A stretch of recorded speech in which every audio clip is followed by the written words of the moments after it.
జగన్ హయాంలో విపరీతంగా గంజాయి స్మగ్లింగ్ జరిగింది. అసలు గంజాయి స్మగ్లింగ్ నడిపించిందే వైఎస్ఆర్ కాంగ్రెస్ పార్టీ వాళ్ళు. వేల కొద్ది ఎకరాలు గంజాయి మన ఏజెన్సీలో పండుతోంది. అదంతా వైసీపీ వాళ్ళ మాఫియానే అంటూ అసలు రాష్ట్రాన్ని గంజాయి రాష్ట్రంగా చేసే, దేశంలో ఏ మూల గంజాయి దొరికినా ఆంధ్రప్రదేశ్ నుంచి తయారవుతూ వచ్చింది, ప్రొడ్యూస్ అవుతూ వచ్చింది. ఇదంతా మాఫియా రాజ్యం. ఇదే కదా మొన్నటి ఎన్నికలకు ముందు అదేది ఎక్కడో దొరికినట్టు ఎవడో ఎక్కడో పట్టుకుని ఎక్కడో దొరికిన వాళ్ళకి సంబంధించిన అడ్రస్ ఇక్కడ దొరికింది కాబట్టి డ్రగ్స్ క్యాపిటల్, గంజాయి క్యాపిటల్ అన్నటువంటిదిగా తీవ్రస్థాయిలో విమర్శించింది.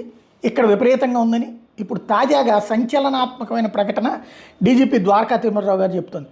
గంజాయి విక్రయాలకు అడ్డుకట్ట వేస్తామని చెప్తూ ఎక్కడ గంజాయి దొరికినా ఆంధ్రప్రదేశ్ ఏజెన్సీ ప్రాంతం అన్నది అపవాదు మాత్రమే.